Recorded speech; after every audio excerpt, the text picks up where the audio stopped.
అంశం. ధర్మశాస్త్రము.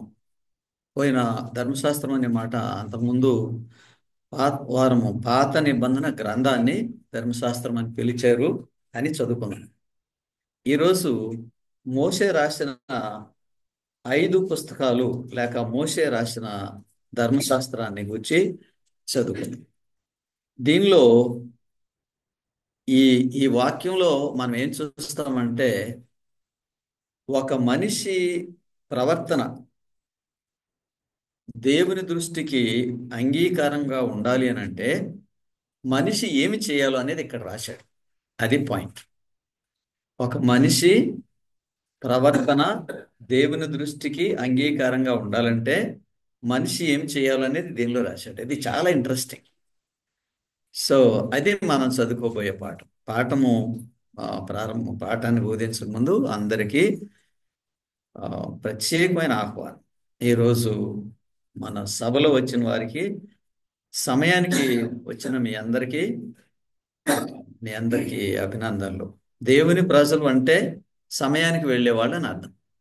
మనల్ని ఎవరు పిలవక్కర్లేదు, మనకి ఎవరు జ్ఞాపం చేయక్కర్లేదు.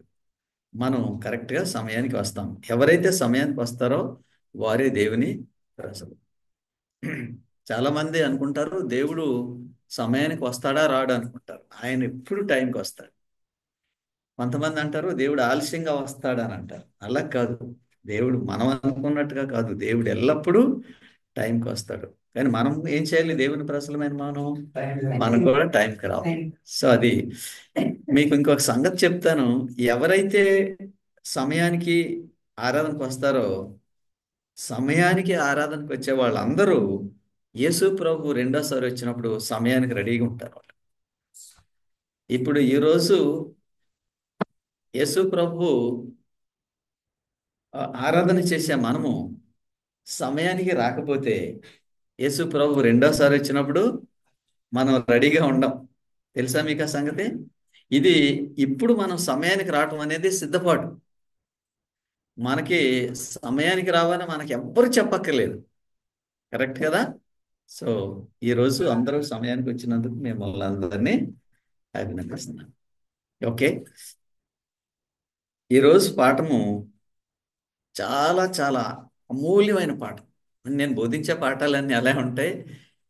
ఈ పాఠంలో ఏం చెప్తున్నాడంటే, నీవు దేవుని దృష్టికి అంగీకారంగా బ్రతకాలంటే నువ్వేం చేయాలి కదా? మనము తరచుగా ఆలోచన చేస్తారు మనుషులు. సో మనకి చాలా మంచి చక్కటి టైము ఈరోజు. ఇబ్బంది ఏం లేదు. 7 గంటల వరకు చదువుకుందాం వాక్యం. చాలా చక్కగా వివరిస్తాను. మోషే 40 సంవత్సరాలు ఇశ్రాయేలీలను నడిపించాడు. అయితే అతను, దేవుడు చెప్పాడు, నువ్వు ఇంకా నడిపించొద్దు ఈ ప్రజలని, నీ శిష్యుడైన యెహోషువని నడిపించడానికి నేను ఏర్పాటు చేస్తున్నాను, ఆయన ఈ సమూహాన్ని నడిపిస్తాడని చెప్పాడు. అప్పుడు మోషే చనిపోయాడు. చనిపోయిన తర్వాత ఇతనికి బాధ్యత అప్పగిస్తున్నాడు దేవుడు. ఈ ఇశ్రాయేలీల ప్రజలను కానాన్ దేశంలో ప్రవేశించేటువంటి బాధ్యత ఈయనకి అప్పగిస్తున్నాడు. ఈ అప్పగించే టైంలో దేవుడు చెప్పిన మాటలు ఇప్పుడు చదువుదాం. యెహోషువ 1వ అధ్యాయము 7, 8 వాక్యాలు. అయితే అయితే నీవు నిబ్బరము కలిగి జాగ్రత్త పడి బహుధైర్యముగా ఉండి నా సేవకుడైన మోషే నా సేవకుడైన మోషే నీకు ఆజ్ఞాపించిన ఆజ్ఞాపించిన ధర్మశాస్త్రం ధర్మశాస్త్రం అంతటి చొప్పున చేయవలెను. ఇక్కడ ఆగుదాం. ఇక్కడ ఏమన్నాడు? నా సేవకుడైన మోషే ఆజ్ఞాపించిన ధర్మశాస్త్రం అంతటి చొప్పున చేయవలెను. అందుకని ఈ ధర్మశాస్త్రానికి ఏం పేరు పెడతాము? మోషే ధర్మశాస్త్రం అని పేరు పెడతాం. అర్థమైందా? సో నేను మోషే ద్వారా ఈ ధర్మశాస్త్రం రాయించాను. కాబట్టి మీరు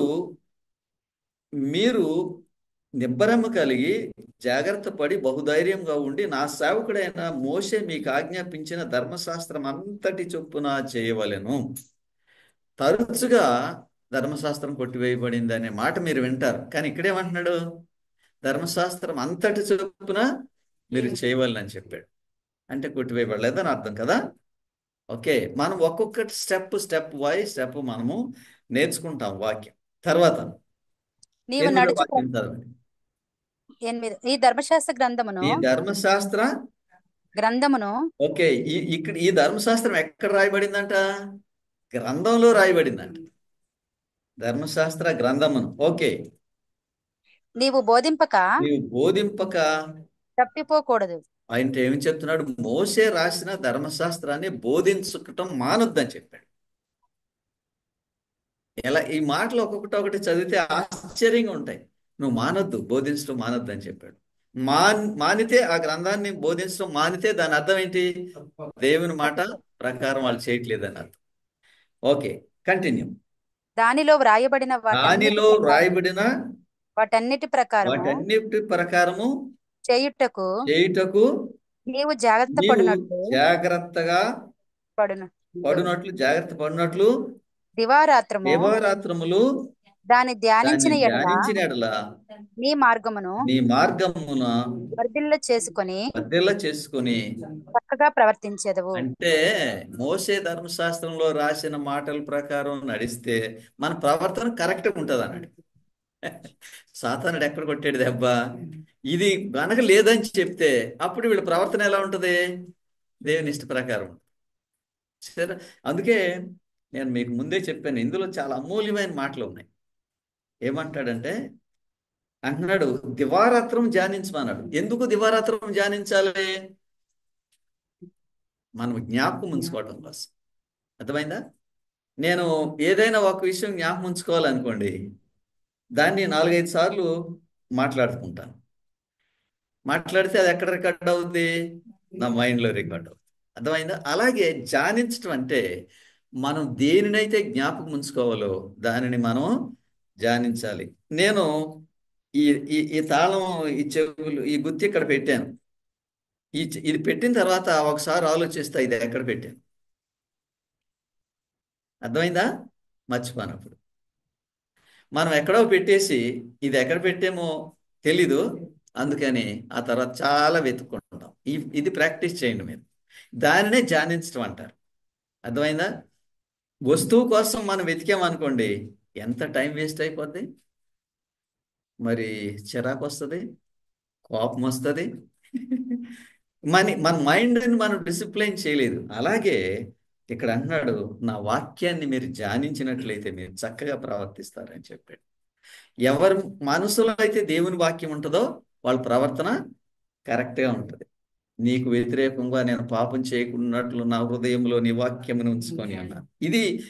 ఇలాంటి మాటలే, దీనిలో నుంచి వచ్చిన మాటలే. కాబట్టి మనిషి ప్రవర్తన అనేది వాక్యం మీద ఆధారపడి అది. ఈ వాక్యాన్ని మోసే రాశాడు ఈ సందర్భంలో. తర్వాత వేరే వాళ్ళు కూడా వేరే సందర్భాల్లో రాశారు. అంటాడు, నీవు జాగ్రత్త పడినట్లు దివారాత్రము దీన్ని ధ్యానించవలను, నీ మార్గమున వర్ధిల్ల చేసుకుని చక్కగా ప్రవర్తించదవు. వర్ధిల్లటువంటి ఎవరికైనా ఇష్టమే కదండి. ఇప్పుడు మన స్థితి ఒక చిన్న స్థితి మనం మొదలు పెడతాం. వర్ధిల్లటం అనే దాని గురించి నా ఎక్స్ప్లెనేషన్ చేస్తాను. నేను ఉద్యోగం మొదలు పెట్టినప్పుడు నాకు 257 రూపాయలు జీతం. ఎవరైనా నమ్ముతారా? 50 సంవత్సరాల కిందట కరెక్ట్గా 257 రూపాయలు జీతం. నేను వర్ధిల్లేనే లేదా? ఎందుకని? ఈ వాక్యం. అర్థమైందా? ఈ వాక్యం అంటున్నాడు, నువ్వు ఎప్పుడైతే ఈ మాటల ప్రకారం నువ్వు చేస్తావో అప్పుడు నువ్వు వర్ధిల్లుతావు. ఎంత వండర్ఫుల్ అని. కాబట్టి ఈయన చెప్పిన మాటలు ఏంటంటే, ఈ ధర్మశాస్త్రము గ్రంథము బోధింపక తప్పిపోకూడదు. నేను రాసిన ఈ మాటలు బోధించడం ఆపొద్దు. ఒకవేళ ఆపితే నీ మార్గము నువ్వు సరిగ్గా నడుచుకోలేవు. తర్వాత దాన్ని ధ్యానించమన్నాడు, మర్చిపోతామేమో. అయితే ఇప్పుడు మనం ఏం ధ్యానించాలన్నమాట? వాక్యం ధ్యానం. మీకు ఇంకొక మాట ఉన్నది, మీరందరూ ధ్యానించేది ఇంకోటి ఉంది. ఏంటది? సిలువ ధ్యానం. భలే చెప్పారు. సిలువ ధ్యానమా వాక్య ధ్యానమా? ఇప్పుడు వెరీ గుడ్. అవునా? వాక్య ధ్యానం అనేది మనము తప్పు చేయకుండా ఉండడానికి, సరైన ప్రవర్తన కలిగి ఉండడానికి మనకు సహాయం చేస్తుంది. బైబిల్ ఎంత గొప్ప పుస్తకమో చూసారా? కాబట్టి మోషే చేత రాయించిన ఈ ధర్మశాస్త్రం గురించి ఆయన చెప్తున్నాడు, నువ్వు బాగా ప్రవర్తించాలంటే ఈ వాక్య ప్రకారం నడుచుకోమని చెప్పాడు. మనము చిన్నపిల్లల్ని బాగా నడుచుకోవాలంటే మనం ఎప్పుడు అంటాం ఇది చేయొద్దు అది చేయొద్దు అని చెప్తాం కదా. వాళ్ళకి ఇష్టం ఉండదు అది. ఎందుకని? మనం వాళ్ళకి ఆధారం చూపించలేదు కదా. ఆధారం చూపించామనుకోండి, ఇది నువ్వెందుకు చేయకూడదు అంటే, చిన్నపిల్లోడికి బైబిల్లో రాసింది కదా నాన్న, నువ్వు ఇలా చేయకూడదు అంటే అప్పుడు వెంటనే వింటాడు కదా. తర్వాత ఇంకా కొంచెం పెద్దవాడు అయిన తర్వాత, పెద్దవాడైన వాడికి చెప్పాలంటే, నువ్వు ఇలాగ చేస్తే నీకు ఎటువంటి ప్రతిఫలం వస్తుందో అనేది మనం నేర్పితే ఆ పిల్లోడు ఆ తప్పిదం చేయడు. ఎంతో మంది పిల్లలు చెడిపోతున్నారు ఈ రోజుల్లో. కారణం ఏంటి తెలుసా? వాళ్ళకి వాక్యం లేదు. చిన్న పిల్లలు ఈరోజు విపరీతంగా ప్రవర్తిస్తున్నారంటే కారణం ఏంటంటే, వాళ్ళ మనసులో దేవుని వాక్యం ఎవరు నేర్పలేదు? బల్లే చెప్పారు. తల్లిదండ్రులు నేర్పలేదు వాళ్ళకి. తల్లిదండ్రులు నేర్పలేదు కాబట్టి పిల్లలు వాళ్ళ ప్రవర్తన భయంకరంగా ఉంది. ఇప్పుడు మనం ఉన్న పరిస్థితుల్లో పిల్లల్ని అసలు చక్కదిద్దగలుగుతామా ఈ ఈ పరిస్థితుల్లో అనేటువంటి ఒక ప్రశ్న మనకు వస్తుంది. మన దేవుడు సహాయం చేసి పిల్లల్ని ఎక్కడైనా పెడితే తప్ప ఈ పిల్లలు ఏమైపోతారు. అలాంటి పరిస్థితులు ఎందుకనంటే, వాక్యం ఎక్కడైతే ఉంటుందో అక్కడ పిల్లలు బాగుపడతారు. పిల్లలు బాగుపడితే మీరు వర్ధిల్లుతారు. నువ్వు బాగా వర్ధిల్లాలంటే నేను రాసిన ఈ మాటలు అనుసరించి నడుచుకోమని దేవుడు చెప్పాడు. ఓకే, తర్వాత ఇక్కడ ధ్యానించుట అనేటువంటి మాట మనం చదువుకున్నాం కదా, దివారాత్రములు దానిని ధ్యానించుట అని. అయితే దీనిని మనము ఒక కీర్తన 1వ అధ్యాయం 1వ వాక్యం నుండి 3వ వాక్యానికి కలుపుదాం. అక్కడ ఆ వాక్యం చదవండి. దుష్టుల కీర్తన ఆలోచన చొప్పున నడవక ఇక్కడ ఒకడు దీనిలో చదువుతున్నారు, కంప్యూటర్ జూమ్ లో చదువుతున్నారు. చదవమ్మా శ్రీజ.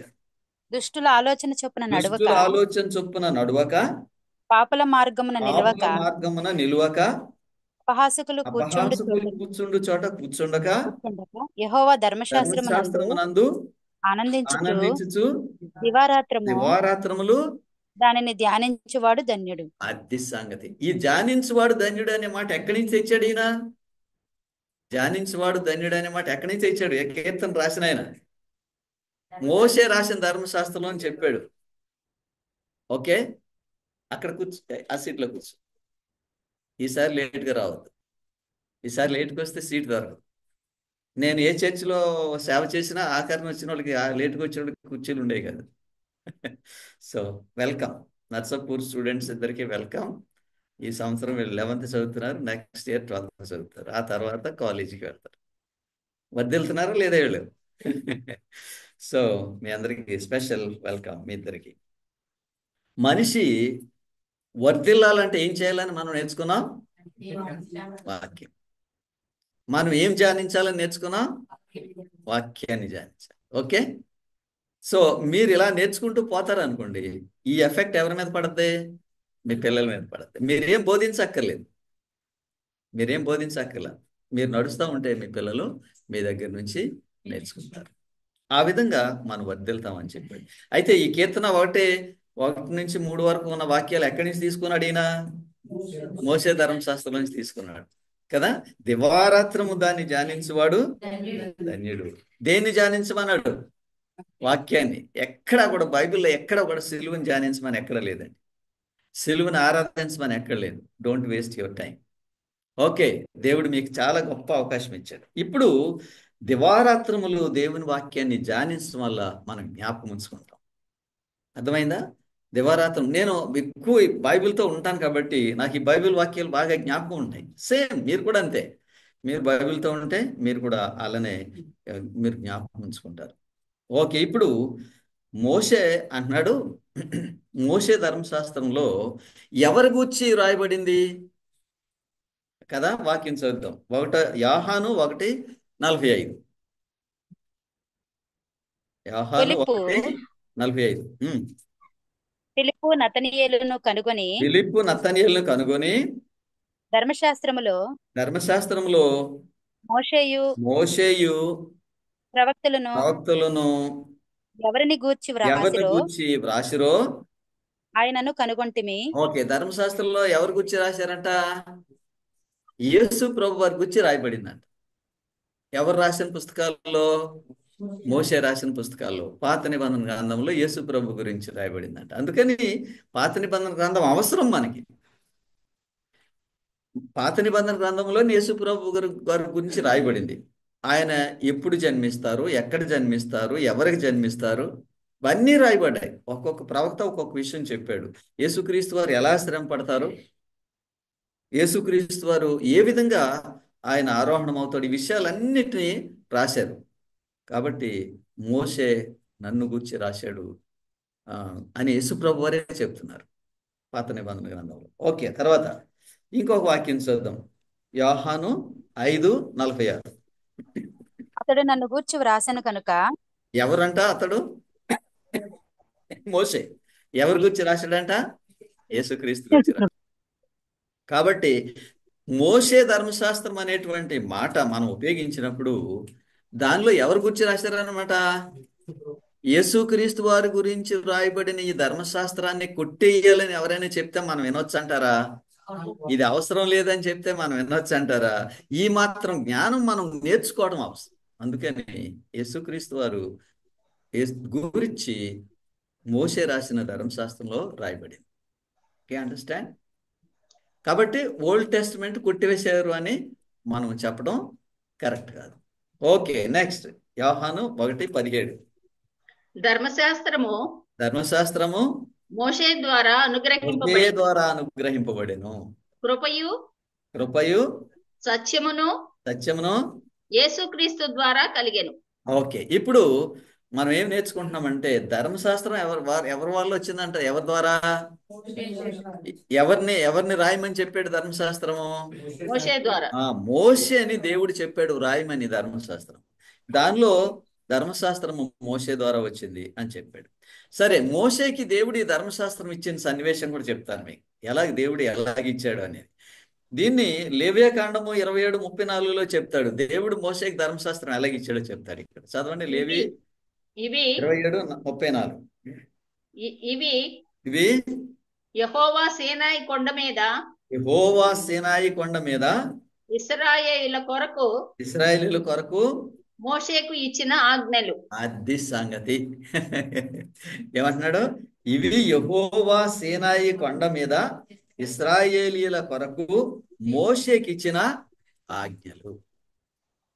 మనం కొన్నిసార్లు మనము ఎఫెసీయులకు రాసిన పత్రికలో, మీరు తీయొద్దు, చదవద్దు ఈ వాక్యం, మీకు చెప్తాను. 2:14 వాక్యంలో అంటాడు, ఆజ్ఞలు కొట్టివేయబడ్డాయనే మాట అక్కడ ఉంది. అది తీసుకుని చాలా మంది అంటారు 10 ఆజ్ఞలు కొట్టివేయబడ్డాయి అనుకుంటారు. కొట్టివేయబడింది 10 ఆజ్ఞలు కాదు. మోషే రాసిన ఆచార ధర్మశాస్త్రాన్ని ఆజ్ఞలని పిలిచారు. ఆ ఆజ్ఞలు కొట్టివేయబడ్డాయని చెప్పాడు అక్కడ. ఓకే, వండర్ఫుల్ కదా. సో ఇలాగూ మనం బైబిల్ చదువుకుంటే మనల్ని ఎవరైనా మోసం చేయగలరా? యేసు ప్రభు వారు ఏం చెప్పారు? మిమ్మల్ని ఎవడు మోసం చేయకుండా చూసుకోమన్నాడు. ఎవడో మిమ్మల్ని మీరు మోసపోకుండా ఉండాలి అంటే ప్రతి ఒక్కరికి వాక్యము తెలియాలి. ఓకే, ఇప్పుడు తర్వాత వాక్యం చదువుదాం. తర్వాత వాక్యము మోషే ధర్మశాస్త్రం గురించే మాట్లాడుతున్నాడు. ఇది ద్వితీయోపదేశకాండము 31:24-25. ఈ ధర్మశాస్త్రము ధర్మశాస్త్ర వాక్యములు మోషే గ్రంథమందు సొంతముగా వ్రాయట ముగించిన తరువాత మోషే యెహోవా నిబంధన మందస్సమును మోయు లేవీయులను చూచి ఆజ్ఞాపించినదేమనగా మీరు ఈ ధర్మశాస్త్ర గ్రంథము తీసుకొని మీ దేవుడైన యెహోవా నిబంధన మందస్సము ప్రక్కన ఉంచుడి. ఓకే, ఇప్పుడు మీ అందరికీ ఒక ప్రశ్న. 10 ఆజ్ఞలు ఎక్కడ పెట్టారు? మందస్సం లోపల. ఈ మోషే రాసిన ధర్మశాస్త్రం ఎక్కడ పెట్టారు? మందసం ప్రక్కన పెట్టారు. ఏంటంటారు తేడా? ఇది కొట్టివేయబడింది కాబట్టి. దేవుడు రాసిన ధర్మశాస్త్రం శాశ్వతం ఉంటది, కానీ మోషే రాసిన ధర్మశాస్త్రం శాశ్వతము ఉండదు. కాబట్టి అందుకని ఇది గ్రంథంలో రాయబడింది, ఆజ్ఞలు మాత్రం రాతి పలకల మీద రాయబడి. అందుకని ఎక్కడ పెట్టమన్నాడు? మందస్సము ప్రక్కన పెట్ట. ప్రక్కన. ఓకే, తెలిసిందా? మోషే రాసిన ధర్మశాస్త్రము. తర్వాత దీనిలో ఒక మాట వాడాడు, ఈ ధర్మశాస్త్ర వాక్యములు. ధర్మశాస్త్రాన్ని కూడా వాక్యం అని పిలిచాడు. చాలా మంది వాక్యానికి ధర్మశాస్త్రానికి సంబంధం లేదనుకుంటారు. ఈ ధర్మశాస్త్ర వాక్యములు మోషే గ్రంథమందు శాంతముగా రాయటం ముగించిన తరువాత, సో ఇది రాయటం అయిపోయిన తర్వాత అంటున్నాడు, ఈ గ్రంథం తీసుకెళ్ళి దీనిని బయట, మందసము బయట పెట్టమని చెప్పాడు. మీకు ప్రక్కన ఇంకొక ఉంచు. సంగతి తెలుసా? పరలోకంలో ఒక సందర్భంలో దేవుని సేవకుడు అయిన యోహాను పరలోకములో దేవాలయం తెరవబడ్డ దేవుని యొక్క మందస్సును చూశాడు. ఆ మందస్సులో ఏం చూశాడు ఆయన? 10 ఆజ్ఞలు. 10 ఆజ్ఞలు. మోషే ధర్మశాస్త్రం చూడలేదు అక్కడ, తెలుసా? మోషే ధర్మశాస్త్రం చూడలేదు, కానీ ఏం చూశాడు? 10 10 ఆజ్ఞలు. 10 ఆజ్ఞలు ఎల్లకాలము ఉంటాయి, కానీ మోషే రాసిన ఈ ధర్మశాస్త్రానికి కొంతకాలం ఉంది, ఆ కాలం వరకే అవి ఉంటాయి. సో కాబట్టి దీని గురించి మనము ఈ విషయాలు నేర్చుకుంటున్నాం. మోషే నిబంధన మందస్సము మోయు లేవీయులకి ఏం ఆజ్ఞాపించాడు? ఈ ధర్మశాస్త్రం తీసుకెళ్లి మందస్సం ప్రక్కనే పెట్టమన్నాడు. ఎలాగూ వాక్యం చదువుకుంటే మిమ్మల్ని ఎవ్వరు మిస్గైడ్ చేయలేరు. ఇప్పుడు ఈ రోజుల్లో చాలా రకరకాలైన బోధలు వస్తున్నాయి. వాటిలో అది తప్పో అది రైటో తెలుసుకోవాలనంటే ఈ వాక్యం తెలియాలి. చాలా మందిలో ఒక ఆలోచన ఉంటుంది, ఏ బోధ అయినా ఒకటే, ఏ దేవుడైనా ఒకటే, ఏ వాక్యమైనా ఒకటే, ఏ సంఘమైనా ఒకటే. ఇది ఇది మాత్రం మీరు మోసపోకండి. అలాగని మీరు అనుకుంటే మీరు డెఫినెట్గా మీరు మోసపోతారు. సో మోసపోకూడదు. మోసపోకుండా ఉండాలంటే ఏం తెలియాలి? వాక్యం తెలియాలి. సాధారణంగా అంటారు, 7th డే వాళ్ళకి తల్లి పాలతోటి ఉగ్గి పాలతోటి నూరి పోసేస్తారంట వాక్యం. ఎవరైనా మాట్లాడినప్పుడు అంటారు, మీతోటి వాదించలేమయ్యా బాబు, మీకు ఉగ్గి పాలతోటి పోసేశారు ఈ వాక్యం, మాట్లాడితే మీ కడుపు నిండా దేవుని వాక్యాలే ఉంటాయి. సో ఇది చిన్నప్పటి నుంచి మనం ఇలా నేర్చుకుంటానికి ఇది అవకాశం. ఈ అవకాశాన్ని బట్టి మనం వాక్యం ఇలా నేర్చుకుంటున్నాం. తర్వాత మనము ఒక వాక్యం అన్నది ఈ ద్వితీయోపదేశకాండంలో 33, అది వదిలిపెట్టేసి ద్వితీయోపదేశకాండం 32:46 చదువుదాం. ద్వితీయోపదేశకాండము 32:46. 32:46. మరలా వారితో ఇట్లా నేను మీతో సాక్ష్యముగా నేడు నేను పలికిన మాటలన్నింటినీ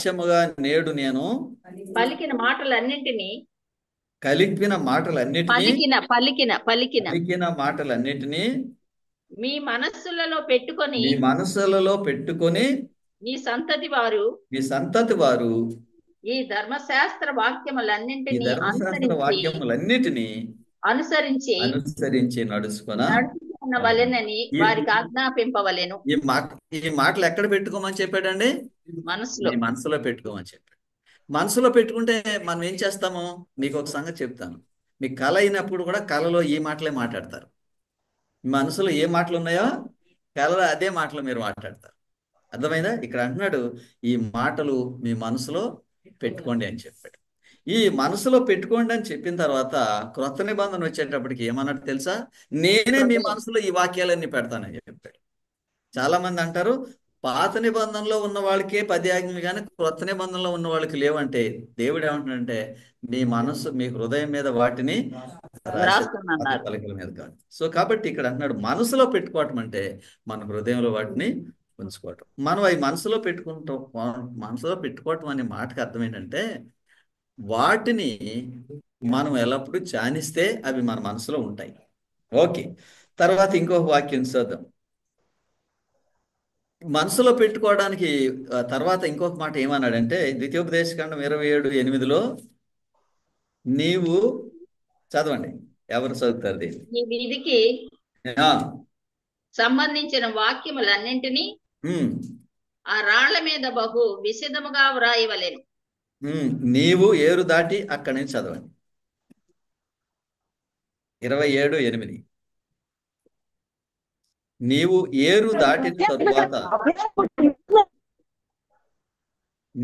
ఏరు దాటిన తరువాత ఈ ధర్మశాస్త్ర వాక్యములన్నిటినీ మీరు వాటి మీద రాయవలెను. అంటే ఎందుకని రాళ్ల మీద రాయమంటున్నాడు వీటిని? రాళ్ల మీద రాసింది చెరిగిపోదు కదా, కదా, రాళ్ల మీద రాసింది చెరిగిపోదు, అందుకని రాళ్ల మీద రాయమంటున్నాడు. కొన్ని తరాల వరకు రాళ్ల మీద రాసినవి ఉంటాయి, అందుకని రాళ్ల మీద రాయమని వీళ్ళకి మోషేకి సలహా ఇచ్చాడు. ఓకే, కంటిన్యూ చేద్దాం. మనము దేవుని ధర్మశాస్త్రము, మోషే ధర్మశాస్త్రము రాళ్ల మీద రాయబడింది కాబట్టి ఈ ఈ రాళ్ల గురించి కొంతమందికి కొంత సందేహము ఏర్పడుతుంది. అయితే ఇక్కడ చెప్తున్నాడు, ఆ విధమైన సందేహం లేకుండా ఎల్లప్పుడూ దేవుని వాక్యము మీరు చూడటానికి ఈ రాళ్ల మీద ఈ ధర్మశాస్త్ర వాక్యాలు రాయమని చెప్పాడు. ఇప్పుడు ఎక్కడ రాయబడ్డాయి ఈ వాక్యాలు? మన హృదయంలో హృదయాల్లో. రాయబడ్డాయి. తర్వాత మనం అందరం చదువుకోవటానికి ఎక్కడ రాయబడ్డాయి? రాళ్ల మీద, ఆ రాళ్ల తర్వాత మీద. హృదయం మీద రాయబడ్డాయి, హృదయంలో రాయబడ్డాయి, మనందరి హృదయంలో రాయబడ్డాయి. ఇప్పుడే తణుకు నుంచి ఎల్ఐసి రావు గారు మన జూమ్ లో జాయిన్ అయ్యారు. ఈయన రావటం ఇదే మొట్టమొదటిసారి. ఎల్ఐసి రావు గారికి స్పెషల్ వెల్కమ్, మీకు మీ ఫ్యామిలీకి. ఓకే, ఇప్పుడు తర్వాత వాక్యం ద్వితీయోపదేశ యెహోషువ గ్రంథము 24వ అధ్యాయము 6వ వాక్యం. యెహోషువ 24వ అధ్యాయము 26వ వాక్యం. నేను ఐగుప్తులో నుండి ఉమ్, మీ తండ్రులను రప్పించినప్పుడు ఆ, మీరు సముద్రం వద్దకు రాగా ఉమ్. ఐగుప్తీయులు రథములతోనూ మీరు యెహోషువ 24, 26. 26 దేవుని ధర్మశాస్త్ర గ్రంథములో దేవుని ధర్మశాస్త్ర గ్రంథములో, ఆ వాక్యములను రాయించి ఇక్కడ చూడండి, దేవుని ధర్మశాస్త్ర గ్రంథంలో ఏం రాయించాడంట? వాక్యములు వాక్యములు. అందుకని వాక్యం అనే మాట వేరు, ధర్మశాస్త్రం వేరు అనుకోకూడదు కదా. వాక్యములు, ధర్మశాస్త్ర గ్రంథములు రాయించి. ఎక్కడ రాయించాడంట? దేవుని ధర్మశాస్త్ర గ్రంథములో వాటిని ఆయన రాయించాడు. ఇప్పుడు వరకు రాయటం గురించి చదువుకున్నాం, ఎక్కడున్నాయి చదువుకున్నాం. ఇప్పుడు మనం చదివినప్పుడు మరి ఏం చేయాలి? ఈ వాక్యం చదివినప్పుడు ఎలాగ మీరు చూడాలి. ఇప్పుడు ముఖ్యంగా ఇద్దరు, ఒకటి కరుణ, ఇంకొకటి ధీర. ఈ వాక్యాలు మీరు బాగా పరిశీలనగా చూడండి. అంటే మీకు ఈ అనుభవం మీ ఇద్దరికి కలగాలి. ఒక వాక్యం చదువుదాం. నెహెమ్యా 8వ అధ్యాయము 1, 2, 3 వాక్యాలు. నెహెమ్యా 8, 1, 2, 3. 7వ నెల రాగా ఉమ్. ఇశ్రాయేలీలు ఇశ్రాయేలీలు తమ పట్టణములలో ఉమ్. నివాసులై ఉండిరి. 8, నెహెమ్యా 8, 1, 2, 3. అవును సార్, ఇదే ఉంది. చదవండి, కంటిన్యూ చేయండి. అప్పుడు జనులందరూ ఏకమనస్కులై నీటి గుమ్మము ఎదుటనున్న మైదానమునకు వచ్చి నీటి గుమ్మం ఉన్న మైదానం యొద్దకు వచ్చి యెహోవా ఇశ్రాయేలీలకు ఆజ్ఞాపించిన మోషే ధర్మశాస్త్ర గ్రంథము తెమ్మని ఎజ్రాను శాస్త్రితో చెప్పగా. ఓకే, ఇక్కడ పాయింట్ ఉందండి. ఈయన ఎవరు? నెహెమ్యా ఎవరు? ఎవరైనా పేజ్ నంబర్ చెప్తారా ఒకసారి? నెహెమ్యా 8, 1, 2, 3. 406. ఎవరైనా వెతుకుతున్నట్టయితే 406 పేజీలోకి వెళ్ళండి, మీకు దొరుకుతుంది. సరే, ఇక్కడ మనం నేర్చుకునేది ఏంటంటే, వీళ్ళు అన్నారు ధర్మశాస్త్ర గ్రంథమును తెమ్మని అడిగారు. ఎవరు? ప్రజలు అడిగారు. ఓకే, మీ మీ మనం ఏం కావాలని అడగాలి పాస్టర్ గారిని? ఏమేం కావాలని అడగాలి? దేవుని వాక్యం చెప్పండి అని అడగాలి. అర్థమైందా? ఇక్కడ అడుగుతున్నారు, ప్రజలు వచ్చి అడుగుతున్నారు, ధర్మశాస్త్ర గ్రంథం మీరు పట్టురండి అని. ఓకే, 2వ వాక్యంలో ఏం జరిగింది చదవండి. యాజకుడైన ఎజ్రా 7వ మాసము మొదటి దినమున చదువబడిన దానిని గ్రహింపగల. రెండో వాక్యం చదవట్లేదు మీరు. ఇదే సార్. 13:2. సారీ 8:2. సారీ 8:2. నేనే మిస్టేక్ చెప్పాను. 8:2.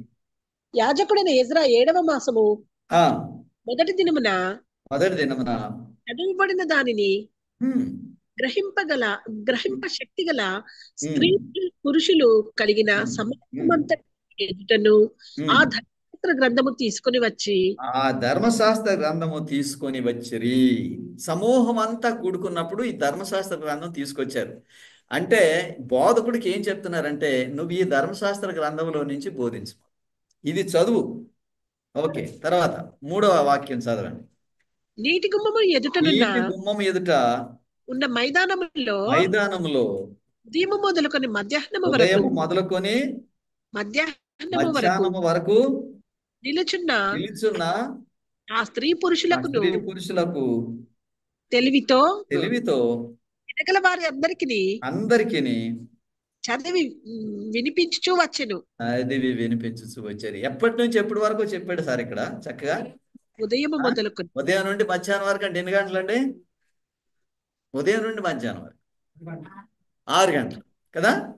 6 గంటలు బైబిల్ చదివారు అంటండి వీళ్ళు.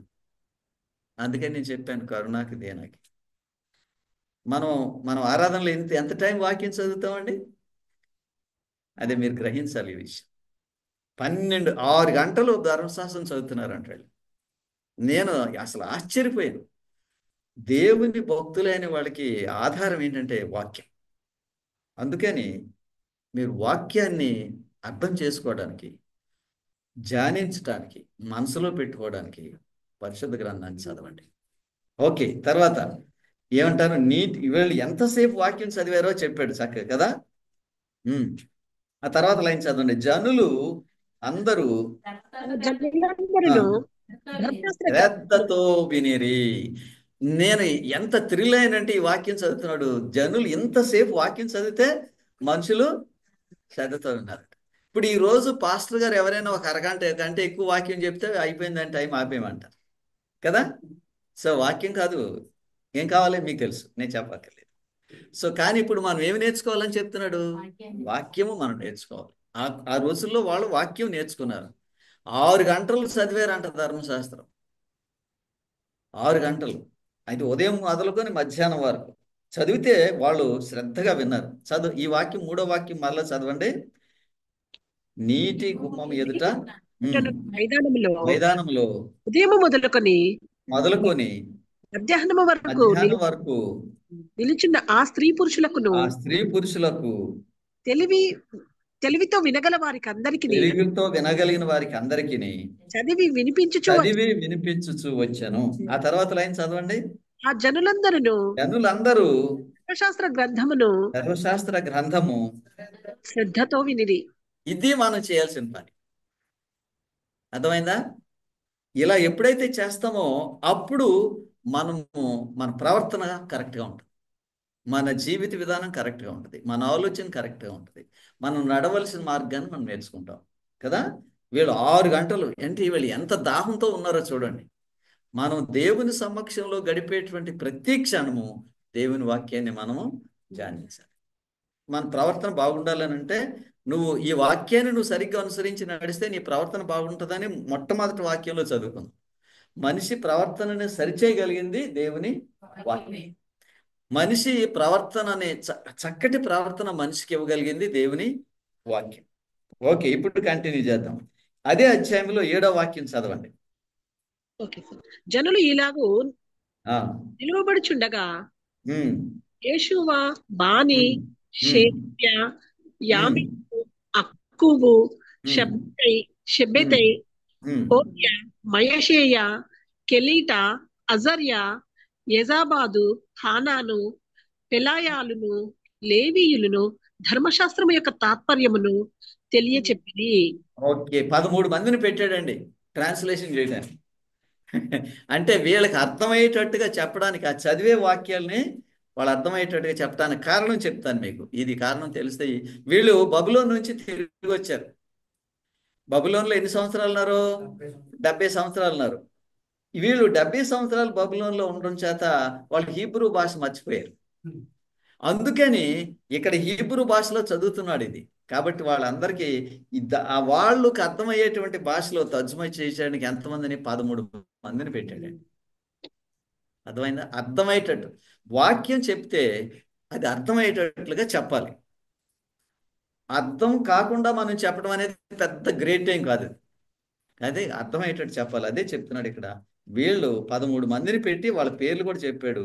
ఈ వాక్యము వాళ్ళకి తెలియచేయడానికి ఆయన ఏర్పాటు చేశాడు. కాబట్టి ఈ మోషే ధర్మశాస్త్రం గురించి మనం చదువుకుంటున్న దానిలో ప్రాముఖ్యమైన విషయం ఏంటంటే అర్థం కావాలి మనిషికి. రెండో పాయింట్ ఏంటి? అర్థమైన తర్వాత ఏం చేయాలి? ఏదైతే మనకు తెలిసిందో దాన్ని మనం అనుసరించి నడవాలి. మనం అర్థం చేసుకుని అనుసరించి నడవకపోతే నేర్చుకొని వాడికి మనకేమీ తేడా లేదు. అవునంటారా? కాబట్టి ఇన్ని గంటలు మనం దేవుని సమక్షంలో కూర్చుంటాం కాబట్టి అన్ని గంటలు దేవుని వాక్యం చదివితే అర్థమైందంటే నువ్వు దాన్ని అనుసరించవలసిన బాధ్యత నీది. అర్థం కాకపోతే ఏం చేయాలి? పాస్టర్ గారి దగ్గరికి వెళ్ళాలి. నాకు అర్థం అవ్వలేదండి, వివరించమని. కాబట్టి అలాగూ అడిగి తెలుసుకుని వాక్యము మనం నేర్చుకోవాలి. ఓకే, 9వ వాక్యం చదువుతండి అదే అధ్యాయంలో. జనులందరూ ఉమ్, ధర్మశాస్త్ర గ్రంథపు ఉమ్, మాట విని ఉమ్, ఏడు మొదలు పెట్టగా ఆ, అధికారైన నెహెమ్యాయు, ఉమ్. యాజకుడు, శాస్త్రియునగు ఇజ్రాయును ఇక్కడ వరకు చాలు. జనులందరూ ధర్మశాస్త్రపు మాటలు విని ఏడవటం మొదలు పెట్టారండి. ఎందుకని? ఒక్క కారణం ఏంటి తెలుసా? ఇంతకాలం మాకు ఈ వాక్యం లేదు. ఇప్పుడు ఈ రోజుల్లో వాక్యం వద్దు అంటున్నారు. ఇది ఇంకా విచారం. ఇంతకాలం ఈ వాక్యం లేదు మాకు అని వాళ్ళు ఏడవటం మొదలు పెట్టారు. ఎంత కోల్పోయాము ఇప్పటి వరకు, మాకు ఎంత తెలియదు అని వీళ్ళు ఏడవటం మొదలు పెట్టారండి. ఎంత ఇంట్రెస్టింగ్ అండి బైబిల్. వాళ్ళకి అవసరం అది. వాళ్ళకి తెలియదు ఇప్పుడు వరకు. చీకట్లో ఉన్నారు, బానిసత్వంలో ఉన్నారు. ఇప్పుడే వీళ్ళు బానిసత్వపు దేశం నుంచి ఈ దేశానికి వచ్చారు. వచ్చిన వాళ్ళకి ధర్మశాస్త్రం నేర్పుతున్నాడు. అందులో ఏమి రాశాడో నేర్పుతున్నాడు. కొన్ని మాటలు అర్థం కాకపోతే వాళ్ళకి తర్జుమా చేయడానికి మనుషులు పెట్టాడు. ఆ మాటలు వాళ్ళకి అర్థమైనప్పుడు వాళ్ళు ఏడవటం మొదలు పెట్టారు.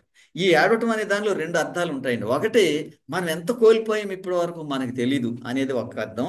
ఇంకొక అర్థం ఏంటంటే ఎంత గొప్ప వాక్యం దేవుడు మనకి ఇచ్చాడని వాళ్ళు సంతోషంతో కన్నీళ్లు విడిచారు.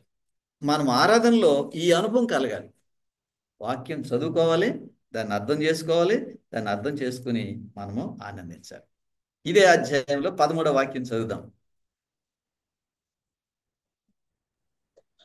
రెండవ చదవండి. దినమందు ఆ, రెండవ దినమందు జనులందరి ఉమ్, పిల్లలలో ఉమ్, ఉమ్, ప్రధానులైన వారును, ఉమ్, యాజకులను, ఉమ్, లేవీయులను ఉమ్. ధర్మశాస్త్ర గ్రంథపు మాటలు వినవలెనని శాస్త్రి అయిన ఎజ్రా యొద్దకు కూడి వచ్చిరి.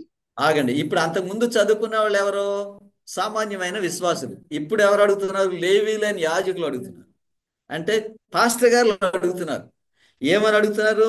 ధర్మశాస్త్ర గ్రంథం పట్టరండి, మేము వినాలి. యాక్చువల్గా నేను అనుకుంటున్నాను, ముందు సభ్యుల కంటే పాస్టర్ గారే వినాలి ఈ వాక్యం. ఏమంటారు? చాలా స్పష్టంగా చెప్తున్నాడండి. ఈ యాజకులు వచ్చి అడిగారు. వాస్తవంగా పాస్టర్గా పనిచేసే ప్రతి మనిషికి బైబిల్ తెలుసునని అనుకోవద్దండి. అర్థమైందా? పాస్టర్గా పనిచేసే ప్రతి మనిషికి బైబిల్ తెలుసునని అనుకోవద్దు. ఎందుకనంటే ట్రైనింగ్లో ఉన్నప్పుడు ఏం చేస్తారంటే కంఠస్థం చేస్తారు. కంఠస్థం చేసి పరీక్ష పాస్ అయిపోతే ఉద్యోగం వస్తుంది. అర్థమైందా? మేము కంఠస్థం చేసిన వాళ్ళం కాదు, నేర్చుకున్నాం. ఈ వాక్యాన్ని నేర్చుకుంటే మనం భవిష్యత్తులో సేవ చేయొచ్చునని మేము వాక్యం నేర్చుకున్నాం. సో కాబట్టి అలాగూ కంఠస్థం చేసిన వాళ్ళకి అందరికీ ఈ వాక్యము అవసరం. లేవీలు ధర్మశాస్త్ర గ్రంథపు మాటలు వినవల్లని ఎజ్రా యొద్దకు కూడి వచ్చిరి. ఎజ్రా ఎక్స్పర్ట్ అనమాట. ఆ రోజుల్లో మోషే ధర్మశాస్త్ర గ్రంథాన్ని ఆయన బాగా బోధించేవాడు. అందుకని ఈ యాజకులు అందరూ వచ్చి మేము ఈ ధర్మశాస్త్రం నేర్చుకోవాలి అని ఆయన దగ్గర కూడి వచ్చారు. ఎంత ఎక్సలెంట్ కదా! అందుకే నేను చెప్పాను, పాస్టర్ గారు వాక్యము నేర్చుకోవాలి. ఈ రోజు వాక్యం నేర్చుకొని తెలియని పాస్టర్ గారు చాలా మంది ఉన్నారు. ఎందుకంటే వీళ్ళందరూ కొంతమంది ఏమో డిగ్రీలు కొనుక్కున్న వాళ్ళు, కొంతమంది ఏమో కంఠస్థం చేసి పరీక్ష రాసినారు. కంఠస్థం చేసి పరీక్ష రాశారనుకోండి, మీరు ఆ కాలేజ్ వదిలిపెట్టేటప్పుడు ఏం ఉండదు, మొత్తం ఏం జ్ఞాపకం ఉండదు. అంత అనుభవంతో వాళ్ళు చదువుకోలేదు. కాబట్టి అందుకని ఇప్పుడు ఏమంటున్నారంటే పాస్టర్ గారు వాక్యం చదువుకోవాలి. మాకేదో తెలుసునని వాళ్ళు పోసు కొడితే ఏమి లాభం లేదండి. వాళ్ళందరూ వాక్యం చదువుకోవాలి. నేను చెప్పేది రైటేనా? కరెక్ట్. వాళ్ళు చదువుకుంటే ఎవరికి మేలు జరుగుతుంది? ముందు ఆయనకే మేలు జరుగుతుంది. తర్వాత ఆయన సంఘంలో ఉన్న సభ్యులందరూ ఆధ్యాత్మికంగా బలపడతారు. ఓకే, ఇప్పుడున్న స్టైల్ ఏంటి తెలుసా? వాక్యము ఎక్కువ మనం చెప్పాలనంటే కొన్ని సందర్భాల్లో అది తెలియకపోవటం చేత వాక్యం వదిలిపెట్టేసి పాటలు పాడతారు. దీన్నే మేమేమంటామంటే రెస్పాన్సెస్ అంటాం. వర్షిప్లో రెస్పాన్సెస్. ఈ రెస్పాన్సెస్ అనేవి చిన్నగా ఉంటాయి. కానీ ఇప్పుడు ప్రస్తుత కాలంలో రెస్పాన్సెస్ చిన్నగా లేవు. వాకింగ్ కంటే అవే ఎక్కువ స్థలాన్ని ఆక్రమించుకుంటున్నాయి. అందుకని ఈ రెస్పాన్సెస్ తీసి పక్కన పెట్టి వాక్యం నేర్చుకోవాలి, వాక్యము మాట్లాడుకోవాలి. తర్వాత మనము 14వ వాక్యం చదివాం అదే అధ్యాయంలో. యెహోవా మోషేకు ఉమ్, దయచేసిన గ్రంథంలో ఉమ్, చూడగా చాలు, 7వ ఇక్కడ వరకు చాలండి. మోషేకు దయచేసిన గ్రంథం అంటే మోషే ధర్మశాస్త్రం అని చదువుకుంటున్నాం కదా, మోషేకు దయచేసిన గ్రంథం, ఆ మాటలు చాలు. 18వ వాక్యము అయిపోయింది. ఇప్పుడు కంటిన్యూ చేయండి. దాన్ని గ్రంథంలో చూడగా చూడగా 7వ మాసపు ఉత్సవ కాలమందు ఉమ్, ఇశ్రాయేలీయులు పర్ణశాలలలో ఇశ్రాయేలీయులు పర్ణశాలలో నివాసము చేయవలనని రాయబడి ఉండుట కనుగొనెను. ఓకే, పర్ణశాలల్లో ఉండాలని ధర్మశాస్త్ర గ్రంథంలో వాళ్ళు నేర్చుకున్నారంట. ఈ పర్ణశాలల్లో ఉండటం అనేది ఎందుకంటే, ఒకప్పుడు మనం ఇలాగే గుడారాల్లో బ్రతికాం. ఎన్ని సంవత్సరాలు? 40 సంవత్సరాలు. అది మీరు ఎప్పుడు జ్ఞాపం చేసుకుంటానికి, ఇప్పుడు మేము భవనంలో ఉన్నామని మీరు అనుకోకుండా, మేము ఇలాగ ఉన్నామని జ్ఞాపం చేసుకుంటానికి సంవత్సరానికి ఒకసారి 7వ నెలలో ఇశ్రాయేలీలందరినీ గుడారాల్లో ఉండమని చెప్పాడు. ఆ విషయం వీళ్ళు వాక్యంలో చదివారంట. ఎందుకంటే ఇప్పుడు వరకు వీళ్ళు బబులోను దేశంలో ఉన్నారు కదా, మర్చిపోయారు ఆ సంగతి. ఇక్కడికి వచ్చిన తర్వాత వీళ్ళు గుడారాల్లో ఉండాలనే విషయాన్ని నేర్చుకున్నారు. ఓకే, ఆ తర్వాత మనము నెహెమ్యాకి వెళ్దాం. నెహెమ్యా 9కి వెళ్దాం. నెహెమ్యా 9:3లో ఒక వాక్యం చదువుదాం.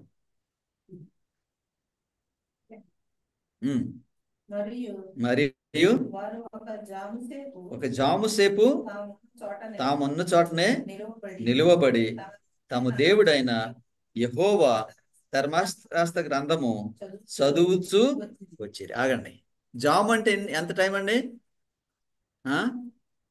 జాము అంటే దినములో 4వ భాగం, క్వార్టర్ ఆఫ్ ద డే అన్నాడు ఇంగ్లీష్ డిక్షనరీలో. క్వార్టర్ ఆఫ్ ద డే అంటే రోజులో ఎన్ని గంటలు ఉన్నాయండి? 12 గంటలు ఉన్నాయి. 12 గంటల్లో 4వ భాగం అంటే 3 గంటలు. 3 గంటల సేపు చదివారంటండి బైబిల్లో.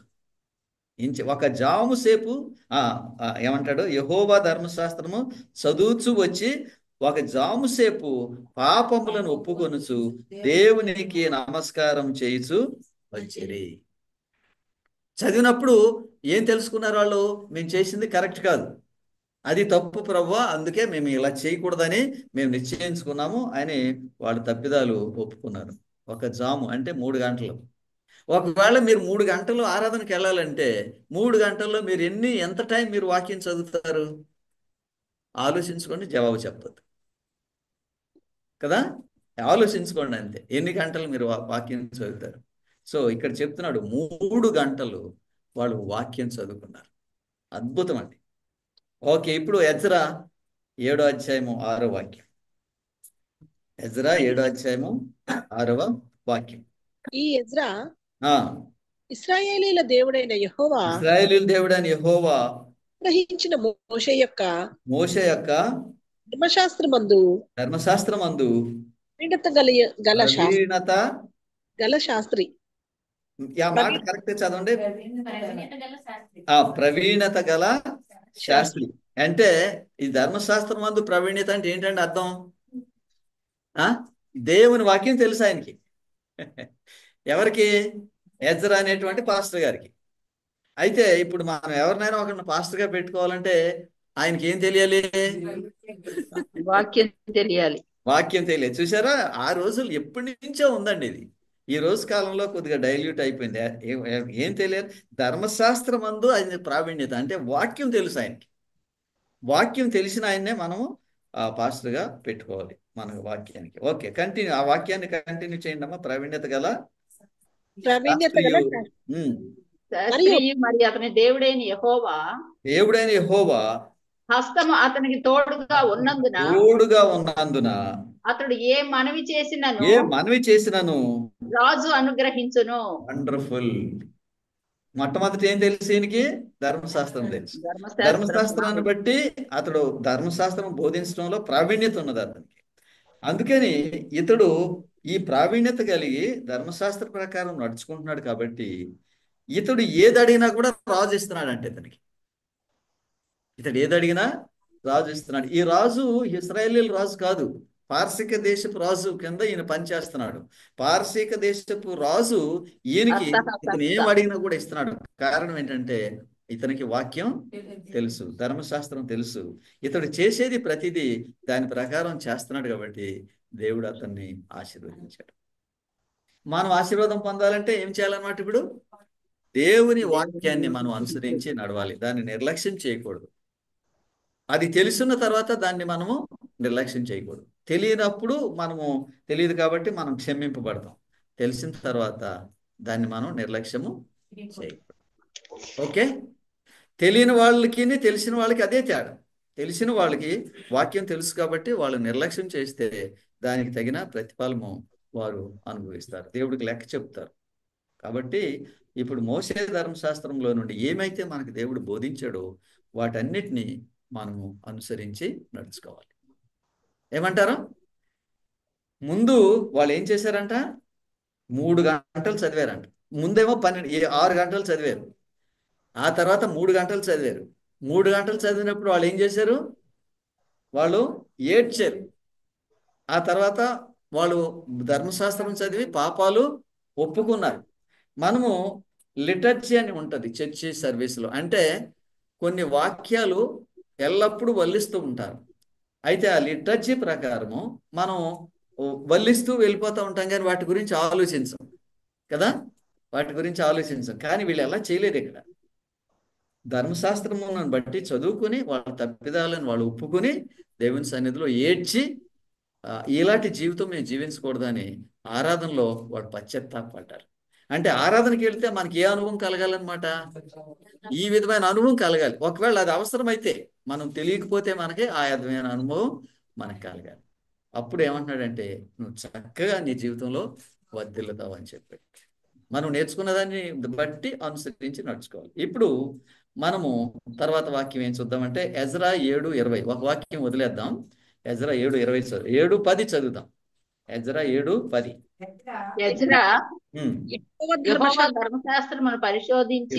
ధర్మశాస్త్రమును పరిశోధించి దాని చొప్పున నడుచుకొనుటకును ఇశ్రాయేలీలకు దాని కట్టడలను విధులను నేర్పుటకును దృఢ నిశ్చయము చేసుకొనెను. అదే అండి నా సంగతి. ఇది నా సంగతి. యాక్చువల్గా ఎజ్రా ఏం చేశాడో అది నేను లిటరల్గా అదే చేస్తున్నా. ఎజ్రా యెహోవా ధర్మశాస్త్రము పరిశోధించి దాని చొప్పున నడుచుకొనుటకును, ముందు దాని చొప్పున నడుచుకొనుటకును, ఇశ్రాయేలీయులకు దాని కట్టడలను విధులను నేర్పుటకును దృఢముగా నిశ్చయము చేసుకొనెను. Wonderful pastor కదైనా. ఇలాంటి పాస్టర్ గారులు మనకు ఉంటే ఎంత ఎంత మనం ఎన్నో విషయాలు నేర్చుకుంటాం. ఇది ఈ ఎజ్రా ఏం చెప్పాడో అలాగే నేను కూడా నేర్చుకుని దాని ప్రకారం జీవించి నేను సంఘానికి బోధిస్తాను. ఈ వాక్యం మళ్ళా చదువుదాం. ఎజ్రా యెహోవా ధర్మశాస్త్రమును పరిశోధించి దాని చొప్పున నడుచుకొనుటకును ఇశ్రాయేలులకు దాని కట్టడలను నేర్పుటకును నిశ్చయము సమర్పించుకున్నాడు. ఈ విధంగా చేయడానికి సమర్పించుకున్నాడు. అప్పుడు ఏమవుతుందండి? మారండి అసలు దేవుని వాక్యం అసలు వినరండి. అది నీలో ఉంటాయి కదా సరుకు. దేవుని వాక్యం ఎందుకు వినరు, ఎందుకు మారరు? ఇలాగ కరెక్ట్గా నువ్వు చెప్తే సంవత్సరానికి ఒకడైనా మారుతాడు కదా. కాబట్టి ఈ ఎజ్రా అనే మహా గొప్ప వ్యక్తి, పాస్టర్, ఆయన ఎలాగైతే వాక్యం చదివి దాని ప్రకారం నడుచుకుని ఇతరులకు నేర్పాలని అతడు ఎలా నిశ్చయించుకున్నాడో మనం కూడా అలాగే కాపురైన దృఢ నిశ్చయం. ముందు సభ్యుల గురించి చెప్పాను. మోషే ధర్మశాస్త్రంలో సభ్యులకి ఏం చెప్పాడు, ఇప్పుడు పాస్టర్ గారులకి ఏం చెప్తున్నాడో ఇక్కడ చదువుకుంటాం. అమూల్యమైన సందేశం అండి. ఈ మాటలు మనం విని వీటిని అనుసరించి నడుచుకుంటే మనం ధన్యులమవుతాం. తర్వాత సేవకులైన మా బాధ్యత ఇది, వాక్యాన్ని చదివి దాన్ని అర్థం చేసుకుని దాన్ని అనుసరించి నడిచి అందరికీ అప్పుడు బలమైన సంఘము ఏర్పడుతుంది. ఓకే, ఇప్పుడు సొలొమోను రాజు అయ్యాడండి. సొలొమోను రాజు అయితే దేవుడే స్వయంగా సొలొమోనుకి ఈ వర్తమానాన్ని తెలియజేశాడు. దేవుడు సొలొమోనుకి ఈ వర్తమానాన్ని తెలియజేశాడు. ఇది చదువుదాం. 1వ రాజులు 2వ అధ్యాయము 3వ వాక్యం. నీ దేవుడైన యెహోవా దేవుడైన యెహోవా అప్పగించిన దానిని కాపాడి అప్పగించిన దానిని కాపాడి ఆయన మార్గాలను అనుసరించిన ఎడల ఆయన మార్గములను అనుసరించి నడిచిన ఎడల నీవు ఏ పని పూనుకొనినను నీవు ఏ పని పూనుకొనెనో ఎక్కడ తిరిగినను ఎక్కడ తిరిగినను అన్నింటిలో వివేకముగా అన్నిటిలో వివేకముగా నడుచుకొందువు. నడుచుకొందువు. 1వ రాజులు 2వ అధ్యాయం 3వ వాక్యం చదివాను. ఇందాక ఈ యెహోషువకి ఏం చెప్పాడు? నువ్వు ధర్మశాస్త్రం ప్రకారంగా నువ్వు నడుచుకున్నట్లయితే నువ్వు కరెక్ట్ గా ప్రవర్తిస్తావని చెప్పాడు కదా. అదే మాటలు ఇప్పుడు యెహోషువకి చెప్పిన మాటలే రాజైన సొలొమోనుకు చెప్తున్నాడు. రాజైన సొలొమోను, నీవు నీ దేవుడైన యెహోవా నీకు అప్పగించిన దాన్ని కాపాడి ఆయన మార్గములను అనుసరించి నడిచిన ఎడల నీవు ఏ పని చేయ పూనుకొనినను ఎక్కడ తిరిగినను అన్నిటిలో వివేకముగా నడుచుకుందువు. ఎందుకు వివేకంగా నడుచుకుంటానికి ఈయన దగ్గర ఏముందండి? వాక్యం ఉంది. ఏ పని చేయాలన్నా ఈ వాక్యం ఆయనకి సహాయం చేస్తుంది. ఎక్కడికి తిరిగినా సరే, నువ్వే పని మీద వెళ్ళినా సరే నువ్వు వివేకంగా ప్రవర్తిస్తావని చెప్పాడు. కంటిన్యూ. మోషే ధర్మశాస్త్రములో ఆ మోషే ధర్మశాస్త్రంలో వ్రాయబడి ఉన్న దేవుని రాయబడి ఉన్నవి అన్నీ కట్టడలను దేవుని కట్టడలను ఆయన ఆయన నియమించిన ధర్మం ధర్మశాస్త్రం అంతటిని ఆయన న్యాయ విధులను శాసనములను కైకొనుము. అప్పుడు చాలు. చదవండి, అది కూడా చదవండి. అప్పుడు నీ పిల్లలు తమ ప్రవర్తన విషయములో జాగ్రత్తగా నుండి నా ఎదుట తమ పూర్ణ హృదయముతోను పూర్ణ మనసుతోను సత్యమును అనుసరించి నడుచుకొని సరిపోద్దండి. ఇక్కడ వారు అంటున్నాడు, నువ్వు ఇలా చేస్తే వాళ్ళ పిల్లలు ఏం చేస్తారంట? సత్యం అనుసరించినాడు కదా. తల్లి చెవిలో ఉంటే పిల్ల గట్టు మీద ఉంటుందా? ఒక సామెత చెప్తారు కదా ఆవు గురించి. ఆవు చెవిలో మీద పిల్ల గట్టు మీద మేదు, అది అనమాట. కాబట్టి తండ్రి ఏం చేస్తాడో, తల్లి ఏం చేస్తారో పిల్లలు కూడా అదే చేస్తారని చెప్తున్నాడు ఇక్కడ. వీళ్ళిద్దరికి మాదిరి ఏమిటి? మోషే రాసిన ధర్మశాస్త్రం. ఇక నుంచి ఎక్కువ వాక్యం చదువుకోండి, వాక్యాన్ని ధ్యానించండి. అది అప్పుడు మనం చాలా బాగా ప్రవర్తిస్తామని చెప్పాడు. ఇతనికి చెప్పిన మాట నాకు ఆకర్షించింది ఏంటంటే, నీవు ఏ పని పూనుకొనినో ఎక్కడ తిరిగినానో అన్నిటిలోనూ వివేకంగా నడుచుకుంటావు అని చెప్పి దేవుని వాక్యం. వండర్ఫుల్, అవునా కదా? అవును. మరి ఎవరైనా ఈ మోషే ధర్మశాస్త్రం కొట్టేసేవాడనంటే మీరేం చేయాలి? కంప్లీట్ గా తిరస్కరించడం, ఇంకేమి లేదు కదా. ఏం తిరస్కరించడం ఇంకేమి లేదు. ఒక్క మాట తిరస్కరించిపోతే మనల్ని కూడా పాడు చేసేస్తాడు ఆయన. వాక్యాలు చూపించటమే. ఇదిగోండి, ఇక్కడ ఒక మాట చెప్తున్నాడు. ఎవరైనా సరే రాజ్యాన్ని పరిపాలన చేయడానికి దేవుని చేత నియమింపబడితే వాళ్ళు ఏం చేయాలో చెప్పాడు ఇక్కడ. ద్వితీయోపదేశకాండము 17వ అధ్యాయము 16వ వాక్యం. ద్వితీయోపదేశకాండము 17వ అధ్యాయము 18వ వాక్యం. క్షమించండి. మరియు రాజ్య సింహాసనమునందు ఆసీనుడైన తరువాత లేవీలైన యాజకుల స్వాధీనంలో ఉన్న గ్రంథమును చూచి ఆ ధర్మశాస్త్రమునకు ఒక ప్రతిని తన కొరకు. ఇప్పుడు వాళ్ళ లేవీల చేతిలో ఏముంది?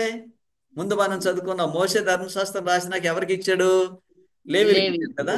నువ్వు వాళ్ళను సంప్రదించి మోషే ధర్మశాస్త్రంలో ఒక ప్రతిని నువ్వు రాసుకోవాలి అని చెప్పాడు. అర్థమైందా? మనుషులు పెట్టి దాన్ని, ఆ రోజుల్లో ప్రింటింగ్ ప్రెస్ లేదు కదా, కాబట్టి రాజుగారి దగ్గర ఒక ప్రతిని ఆయన రాసుకోవాలంట. వాళ్ళని పెట్టి వాడిని రాయించుకుని అది ఆయన ప్రతిరోజు చదువుకోవాలి. రాజు ధర్మశాస్త్రం చదువుకోవాలని వాళ్ళ కోసం ఈ పద్ధతి చెప్పాడు. ఇందులో ఏ మాటలు అని చెప్పాడు? అతడు రాజ్య సింహాసనమందు ఆసీనుడైన తర్వాత లేవీయులైన యాజకులు స్వాధీనములో ఉన్న ధర్మశాస్త్రమును చూచి ఆ ధర్మశాస్త్రంలో ఒక ప్రతిని తన కొరకు రాసుకుని వెళ్ళను. ఈ ధర్మశాస్త్రానికి ఏమని పేరుందండి? మోషే కదా.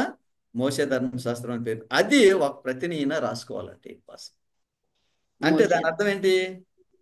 కాబట్టి నువ్వు ఆ ప్రతిని ప్రతిరోజు నువ్వు దాన్ని చదువుకోవాలి, చర్చించాలి. ఆ విధంగా నువ్వు చర్చిస్తే నువ్వు ఏ పని చేసినా జ్ఞానంగా చేస్తావు, ఏ నిర్ణయం చేసినా జ్ఞానంగా నువ్వు నిర్ణయం చేస్తావు. అందుకని దేవుని వాక్యము చదువుకోమని చెప్పాడు. ఇప్పుడు ఆరాధనలో ఎక్కువ టైము ఏం ఏం చేయాలన్నమాట? మనం వాక్యం చదువుకోవాలి. వాక్యం నేర్చుకోవాలి. తక్కిన కొంచెం కొంచెం టైం, ముందు పాటలు కొంచెం టైం, ప్రార్థన కొంచెం టైం, కానీ వాక్యము ఎక్కువ సమయం. అలాగూ మనం చదువుకుంటూ వెళ్తే మనం అందరము మన ప్రవర్తన విషయంలో బలంగా ఉంటాం, నేర్చుకుంటాం.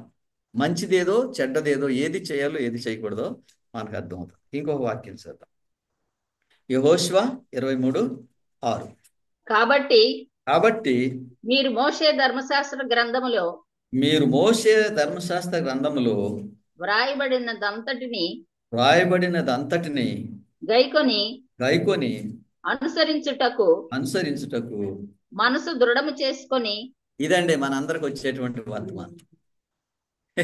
ఎంత చక్కగా చెప్పాడు. కాబట్టి మీరు మోషే ధర్మశాస్త్ర గ్రంథంలో రాయబడిన వాటి అన్నిటినీ గైకొని అనుసరించుటకు మనసు దృఢము చేసుకొనుడి. ఎడమకు గాని ఇది సరిపోద్దండి. మీరు ఆ విధంగా ప్రవర్తించడానికి మీరు నిశ్చయించుకోండి అని చెప్పాడు. మంచిగానే ఉందా? ఆఖరికి ఇప్పటి వరకు మోషే చెప్పిందంతా చదువుకుందాం. ఈ చదువుకున్న దాని అంతటి ప్రకారం చేయమని ఆఖరి వాక్యం చదువుకోండి. స్టడీ బాగుందా? Are able to understand? So ప్రతి మనిషికి ఈ విధంగా దేవుని వాక్యం చక్కగా వివరంగా అర్థమయ్యేటట్లుగా ఆ మనిషి వాక్యాన్ని చర్చించాలి. మనం చాలా సంవత్సరాలుగా గుడికి వెళ్తాము, చాలా సంవత్సరాలుగా వాక్యం చదువుతున్నాము, కానీ ఇప్పుడు ఒక టర్నింగ్ పాయింట్ రావాలి మన లైఫ్లో. మనము వాక్యము అనే దానికి ప్రాధాన్యత ఇచ్చి దాన్ని నేర్చుకోవాలి. ముందు ఈయన దీనిలో బోధించింది అదే, వాక్యం నేర్చుకోమని చెప్పాడు. నేర్చుకున్న తర్వాత ఏం చేయమన్నాడు? ఆచరించమన్నాడు. ఈయన ఎజ్రా ఏం చేశాడు? వాక్యాన్ని ఆయన నేర్చుకున్నాడు, తర్వాత ఆచరించాడు, ఏం చేసిన తర్వాత ఇశ్రాయేలీయులకు బోధించాడు. ఆ విధంగా మనమందరము వాక్యం నేర్చుకోవాలి, తర్వాత దాన్ని అనుసరించి నడవాలి. మనము జీవించే జీవితమే మనుషులందరికీ సాక్ష్యమై ఉంటుంది. ఆ విధంగా మోషే ధర్మశాస్త్ర గ్రంథాన్ని ఆ రోజుల్లో మనుషులకు దేవుడు ఉపయోగించాడు. ఆఖరి టెక్స్ట్ చదువుదామండి. ఇది 2వ దినవృత్తాంతంలో 33వ అధ్యాయము 7-8 వాక్యాలు. 2వ దినవృత్తాంతంలో 37వ అధ్యాయము 33వ అధ్యాయము 7-8 వాక్యాలు. ఇశ్రాయేలు గోత్రస్థానం నదిలో కొరికిన యెరూషలేమునందు నా నామము నిత్యము ఉంచెదను. నేను మోషే ద్వారా నియమించిన కట్టడలను విధులను ధర్మశాస్త్రం అంతటిని అనుసరించి నడుచుకొనుటకై వారు జాగ్రత్త పడిన ఎడల. సరిపోద్దండి అక్కడికి. ఆయన నియమించిందంతా అనుసరించి నడుచుకుంటాకే నువ్వు జాగ్రత్త పడాలని చెప్పాడు. కాబట్టి మన పాఠంలో ఈరోజు మోషే రాసిన ధర్మశాస్త్రాన్ని మనం మంచిగా జీవించడానికి కావాల్సిన సూత్రాలన్నీ దానిలో పొందుపరిచాడు. First point. రెండోది, ఒక బోధకుడు ఆయన సంఘానికి ఏమి నేర్పాలనంటే దేవుని వాక్యాన్ని నేర్పాలి. ఆయన ఎజ్రా దగ్గర నుంచి మనకది ఎజ్రా ఏమన్నాడు? పరిశీలన చేస్తాను, నేను దాన్ని అనుసరించి నడుస్తాను, దేవుని ప్రజలకు దాన్ని బోధిస్తాను అని చెప్పాడు. ఆ విధంగా మనం దేవుని వాక్యాన్ని అనుసరించి బోధించి జీవించడం ద్వారా మనం ధన్యులం, మంచి ప్రవర్తన కలవాళ్ళం అవుతాం. కాబట్టి నేను ముందుగా చెప్పినట్లుగా ఎవరైతే దేవుని వాక్యాన్ని ఏ విధంగా అనుసరించి నడుచుకుంటారో, ఒక ప్రాముఖ్యమైన విషయం ఏంటి తెలుసా? మీ ప్రవర్తనను బట్టి మీ పిల్లలు నడుచుకుంటారు. మీ ప్రవర్తనను బట్టి మీ పిల్లలు ఆటోమేటిక్గా నడుచుకుంటారు. మీకు ఇంకొక సంగతి చెప్తాను. మిమ్మల్ని ఎక్కువగా ఫాలో అయ్యేది ఎవరంటే మీ కుమారులు కుమార్తెలు కాదు, మానవాళ్ళు మనవరాళ్ళు. ఎందుకు తెలుసా? వాళ్ళని ఎక్కువగా ప్రేమిస్తారు, చేపట్టుకుని నడిపిస్తారు కదా. ఎక్కువ మిమ్మల్ని నుంచి కాపీ చేస్తారు వాళ్ళు. మీ మనవాళ్ళు మనవరాలు. సో కాబట్టి మన పిల్లల కంటే మన మనవాళ్ళు మనవరాలు థర్డ్ జనరేషన్ అంటారు దాన్ని. థర్డ్ జనరేషన్ వాళ్ళు ఎక్కువ నేర్చుకుంటారు వాక్యం. సో ఈ వాక్యం విన్న మనం అందరం, మనకు ఒక తీర్మానం, ఈ వాక్య ప్రకారం మనం అందరము జీవించడానికి నిశ్చయించుకోండి. Very good. మీరేమంటారు ఇప్పుడు ఆ మాటకి? మనమందరము ఈ వాక్య ప్రకారము నడుచుకుందాం. మీరేమంటారు ఇప్పుడు? ఓకే. ఓకే, మరలా చెప్తాను. మనం నేర్చుకున్న ఈ వాక్య ప్రకారం జీవించడానికి మనం అందరము తీర్మానం చేసుకుందాం. ఇంకా అందరికి స్వరం రాలేదు, బట్ పోయిన ఓకే. ఓకే. ఇంకొక ఛాన్స్. ఈ రోజు మనం విన్న ఈ వాక్యం అంతటిని అనుసరించి నడుచుకోవడానికి మనం అందరము తీర్మానం చేసుకుందాం. ఓకే. ఓకే. తనువు నాదిదిగో గాయకొని మీ ప్రభువా అనేటువంటి కీర్తన మనం పాడదాం. తనువు నాదిదిగో ఆ కీర్తన చేయండి. ఇందులో 2 శరణాలు పాడదాం. ఈ శరణాలు పాడే టైంలో మీరు కానుక కూడా తీసుకోండి. నాకు ఒక పుస్తకం తీసి ఇవ్వండి. తనువు నాదిదిగో. ఓకే, మనము ప్రభువుకి సమర్పించుకుంటున్నాం అనమాట. ఇది 236లో ఓ కీర్తన. తనువు నాదిదిగో గైకొను మీయో ప్రభువాని పనికి ప్రార్థించుమి దినములో క్షణములో తీసుకొని అవినిదు పిల్లదిన్ ప్రవహిం పాచే అనుశక్తిని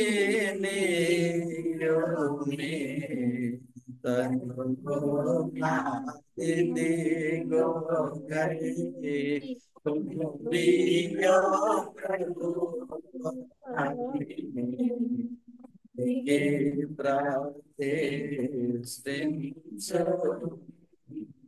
ఒకటో శరణం 4వ శరణం పాడదాం.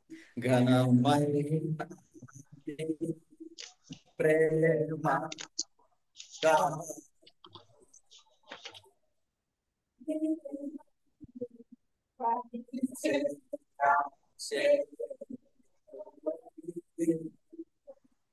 నయంబోని విషయా మై సదసు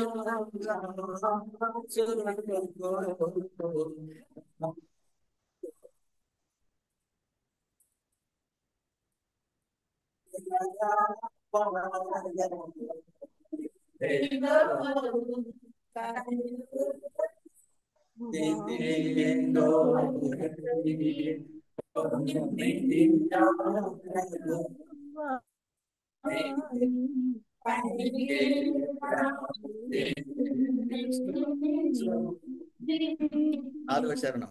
నా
ఈరోజు మనం విన్న ఈ వాక్య ప్రకారం, మోషే ధర్మశాస్త్రంలో రాసిన ఈ మాటల ప్రకారం, ఇక నుంచి నేను నేర్చుకున్న మాటల ప్రకారం జీవిస్తాను ప్రభువా అని కోరుకునేవాళ్ళు, నేను ప్రార్థన చేసేటప్పుడు, చివరి ప్రార్థన చేసేటప్పుడు జూమ్లో ఉన్నవారు కానీ సభలో ఉన్నవారు కానీ మీ కుడి చేయిని, మీ హస్తాన్ని దేవునికి చూపించండి. ఇక నుంచి తండ్రి, నేను ఈ విధంగా ఈ వాక్య ప్రకారం నేను నడుచుకుంటానికి నన్ను నేను సమర్పించుకుంటున్నాను.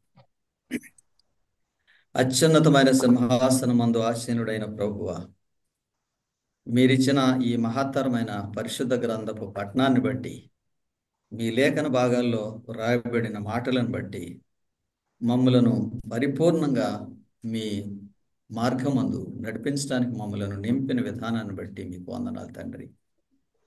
మా పూర్వీకులు, మా పితరులు మీ వాక్యాన్ని అనుసరించిన మీ బిడ్డలు మాకు మాదిరి.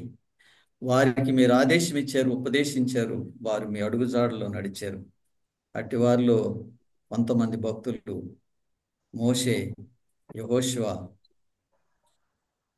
ఆ రోజుల్లో జీవించిన మనుషులు, అటువంటి మనుషులు ఈ రోజుల్లో ఆఖరి కాలంలో జీవించాలని మీరు కోరుతున్నారు.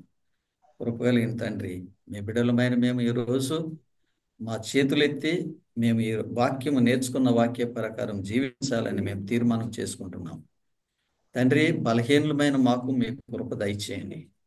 మీ వాక్య ప్రకారం మేము నడవటానికి మాకు శక్తి దయచేయండి. ప్రభువా, మేము నడిచేటువంటి మార్గము మీ లేఖన ఆధారంతో నడవటం బట్టి మమ్మల్ని ఎవ్వరూ మోసం చేయలేరు, మమ్మల్ని ఎవ్వరూ దొంగిలించలేరు. అట్టి విధమైన అనుభవము ఈ సభలో ఉన్నవారికి అందరికీ, జూమ్లో మీ వాక్యం వింటున్న వారికి అందరికీ దయచేయమని ప్రార్థన చేస్తున్నాం తండ్రి. కృపగలిగిన ప్రభువా, దేవుని వాక్యాన్ని అనుసరించి నడిచేటువంటి శక్తి కేవలం మీ కృప ద్వారానే మా అందరికీ లభిస్తుంది. అట్టి కృప మా అందరిపైన మీరు కుమ్మరించమని ప్రార్థన చేస్తున్నాం. ఈ బిడ్డలందరినీ మీ చేతికి అప్పగిస్తున్నాం ప్రభువా. ఇంతకాలము ఎంతో సమయాన్ని వ్యర్థం చేసుకున్నాం. అందుచేత, ఆ కారణం చేత ఇశ్రాయేలీయులు దుఃఖించారు, మీ వాక్యం చదివినప్పుడు ఏడ్చారు, విలపించారు తండ్రి. మేము అలాంటి అనుభవాన్ని పొంది ఇది మొదలుకొని మీ వాక్య ప్రకారం నడుచుకోవడానికి మాకు బుద్ధి దయచేయమని ప్రార్థన చేస్తున్నాం. కృప కలిగిన తండ్రి, మేము నివసించేటువంటి ప్రదేశము ఇది కారు చీకటి గల ప్రదేశం. కృప కలిగిన తండ్రి, ఈ ప్రదేశం అంతటిలో మీ వాక్యాన్ని ప్రకటించడానికి ఈ శేషించిన సంఘాన్ని మీరు వాడుకోమని ప్రార్థన చేస్తున్నాం. కృప కలిగిన తండ్రి, జూమ్లో ఉన్న ప్రతి ఒక్కరిని పేరు పేరు చొప్పున వారి కుటుంబాలని, వారి బిడ్డలను, వారి ఆశీర్వదించండి ప్రభు. వాక్య ప్రకారం వీరు నడుచుకోవటం చేత వారి కుటుంబంలో ఉన్న వారందరూ మీ మార్గంలో నడుచుకున్నట్లు సహాయం చేయమని వేడుకుంటున్నాం.